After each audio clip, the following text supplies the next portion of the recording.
In this video, we cover the differences between the Metal Arts Company produced MTB Liberty Trade silver bar.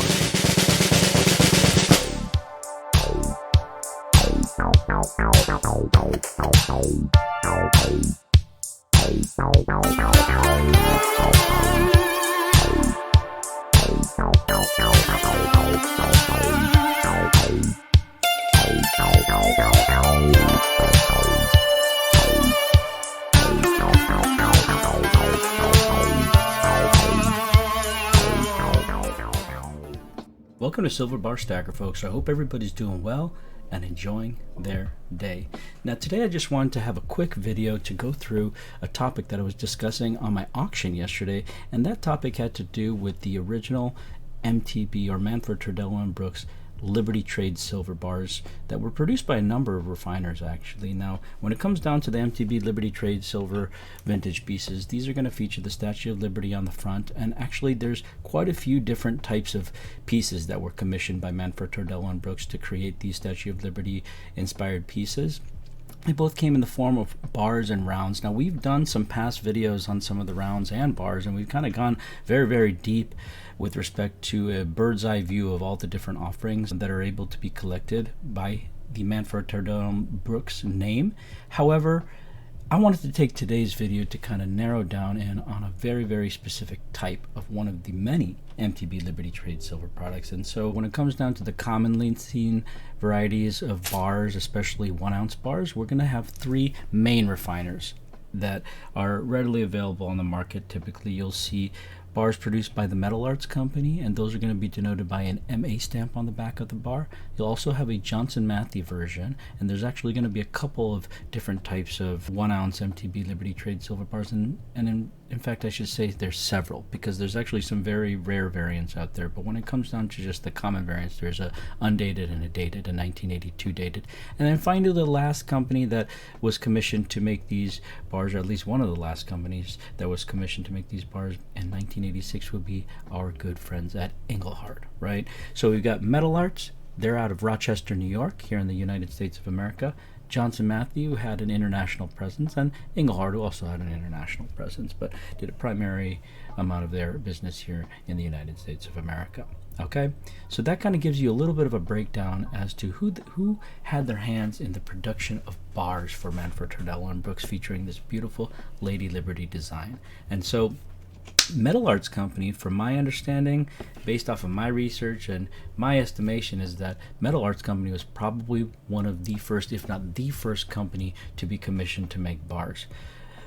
And the reason I say that is because when we look at the serial number ranges for actually the examples that I'm aware of and that I've seen before, you see a lot of low serial numbers with the Metal Arts Company bars, as well as with the JM bars. So it's my understanding that JM and Metal Arts, they were kind of the beginning of these MTB Liberty Trade silver bars and rounds, and then Engelhard kind of stepped in, and even on the rounds the Mexican Mint even had a little bit of a partaking in the production of the MTB rounds. But when it comes to the bars, the main refiners that we're talking about, Metal Arts Company, Johnson Matthey, and Engelhard. So today we're actually going to be specifically focusing on the Metal Arts bars, because there's not a lot of information out there when it comes down to silver bars that are produced by Metal Arts. When it comes down to Engelhard and JM, absolutely, you can go to allengelhard.com and they have a plethora of information, estimated mintages, and lots of additional information, supplementary information as it relates to silver bars produced by Engelhard and Johnson Matthey. For Metal Arts Company,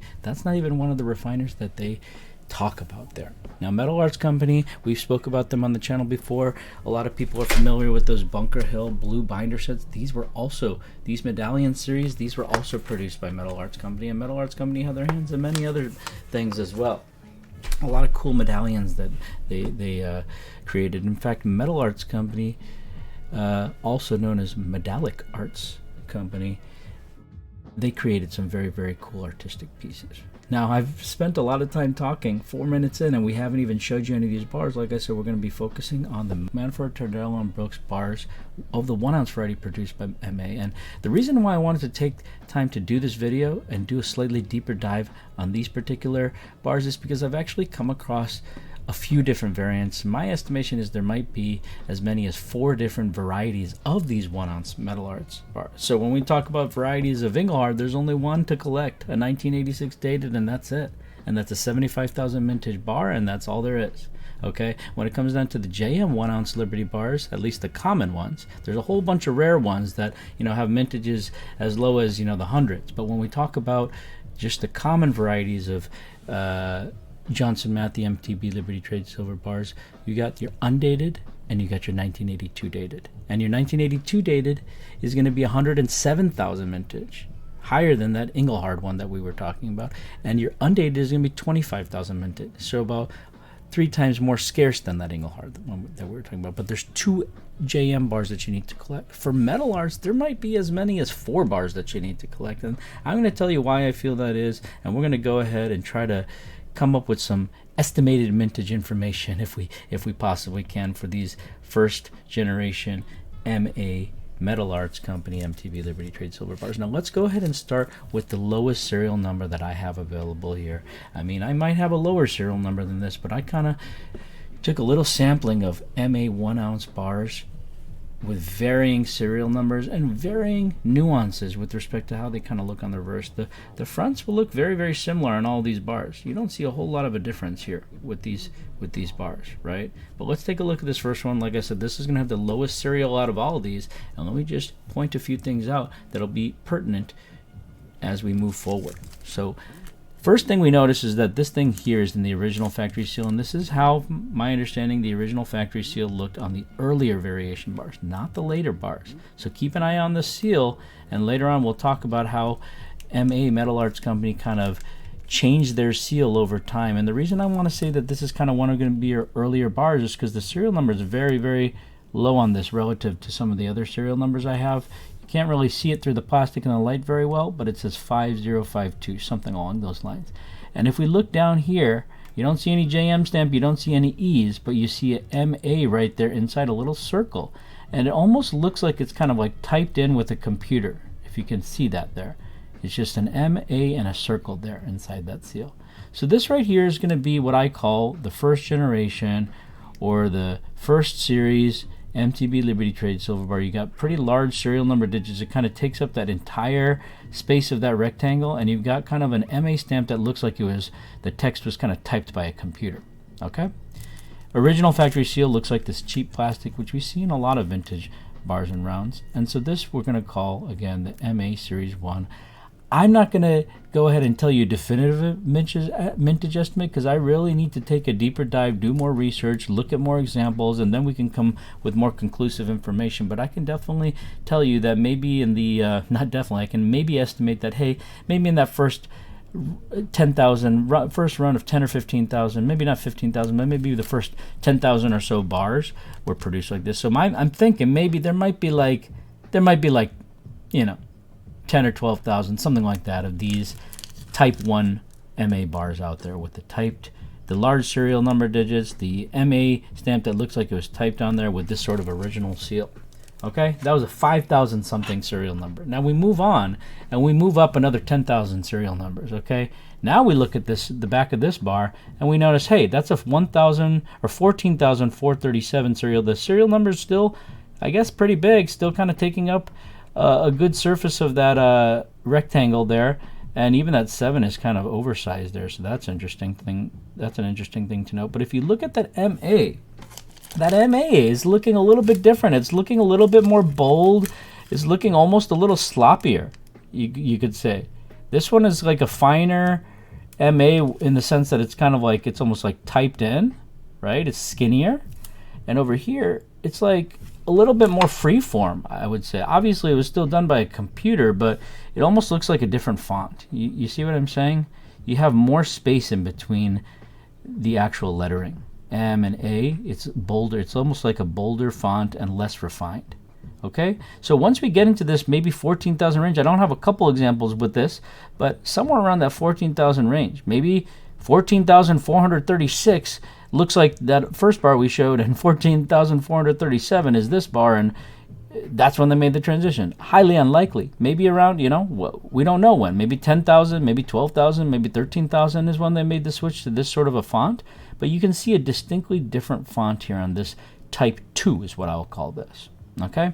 Now moving forward, we have a beautiful bar here with the actual original assay card, and that's going to have a matching serial number on the back there as well. So take a look at this, and we see that we have yet another variation here. So this we can say without a shadow of a doubt, because it's matching with the serial number, that this is kind of what the bars in this range look like. Now let me go ahead and show you that. That's a 26393, and we look at this closer, and we see, sure enough, 26393 matching. But look at that MA stamp now. That looks now even more shady. You know, it looks like somebody painted that right on. So you compare to that type 2, and you look at the type 3, and you're like, wow, they've gotten even more sloppy with the MA. So it's kind of like once they move from the 15,000 range to the 25,000 range or so, or 20,000 range, then things got really sloppy on that logo. So it's very, very interesting. This is what I'm going to call the type 3. Maybe somewhere in the 20,000 range, they switch to the MA sloppy logo, right? So we've got your type 1. That's in the somewhere below 10,000 or around 10,000. Around the 15,000 mark, you got your type 2. Now we've got our type 3 somewhere around the 20,000 mark, and this is 26,000 is what this says. So keep in mind that number, 26,000 something, okay? And we're going to flip this over, and we're going to show you that we actually have some sequential serials. So that's really cool. I thought, let me show you this. We got 26393, 26394, 26395, 26396, 26397. A whole freaking sequential set of 5 of these bars. So that's very, very cool that I was able to preserve these. I want to keep those preserved. Definitely not going to break up that set. That's very, very cool to be able to find that like that, because this is going to be one of your earliest examples of the MTB Liberty Trade Silver bars. In my opinion, these MA bars are quite special. So remember, we were at the 26,000 mark for that type 3, and now we flip this over and we notice that this serial number is not far off, 28,000. Still got some of those kind of bigger serial numbers, 28,000, but look at that MA stamp. It's all of a sudden refined again, and it looks like somebody typed it. So as quickly as, you know, 2,000 or so, 2,000 or 3,000 serial numbers, they switched back again to that more refined MA logo, and you still got those larger digits there. Okay, now is this the last one? Is the type 4 the last one, or did they do something else? I can't tell you honestly, but I can't tell you definitively. But if you look at this, you still got a nice refined MA stamp. But if you look at the digits are way smaller. Now we're in the 30,000 range, 30,151 or so, but those digits are much, much smaller. So is this a type 5?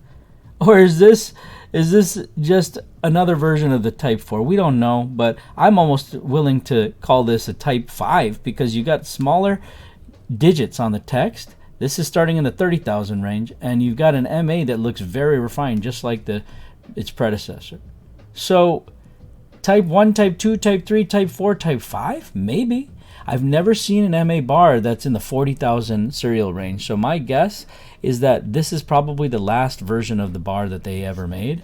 And so if we want to call this the type 5, maybe the type 5 is where they ended it. And then finally JM kind of took the torch. They started with maybe their undated one, and then they moved on to their 1982 dated one. And then eventually Engelhard came into the mix in 86.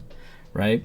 So I hope this breakdown, while it was long, I hope it was helpful for people who are kind of curious about the Manfred Tardella & Brooks Liberty Trade Silver pieces out there, people who are trying to collect them. These are just kind of your standard production bars, nothing exceedingly rare, but you know, as time goes on, as some of these items become harder and harder to find, you may find that, you know, finding a type 1 or a type 5 or a type 3 may not be as easy as before. Right now, I myself have a pretty difficult time finding these Metal Arts MTB Liberty Trade Silver bars. They don't pop up much, but the premiums are pretty reasonable, especially when you compare them to the Johnson Matthey and especially the Engelhard bars. The premiums are, at least for now, are lower. But in my view, these are some of the oldest examples and some of the most special examples of the MTB Liberty Trade silver bars. So it's something that I really like to collect. I'm always kind of keeping an eye out for them, and hopefully now that you kind of had this deep dive breakdown on them, you'll kind of know what to look out for when you see these bars on the market. You know, you might be able to take a look at the reverse and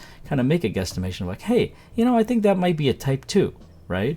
Based off of what SBS's video said. So anyways, I know there's some people who like the MTB Liberty Trade silver stuff. A majority of people don't know what that is, but I hope at least a few of you found this video helpful. Hope you have a great day. Cheers. Oh, and if you haven't had a chance to yet, be sure to check out our social media landing page at solo.to/silverbarstacker. There you can find our direct website link, which is silverbarstacker.com, as well as our links to our other social media channels, such as this very YouTube channel, our Facebook page, our Instagram page, our TikTok page, our Twitter page, and we also have the link to our Whatnot page, which is where we actually run our live auctions and actually also have all of these same SBS drops that we hold. We run those same drops on our Whatnot store, and we also have live auctions happening literally all the time. So the way that you can be notified about those auctions is to be following us there on whatnot.com/user/silverbarstacker. And we hope to see you there, folks. Thank you, and have a great day.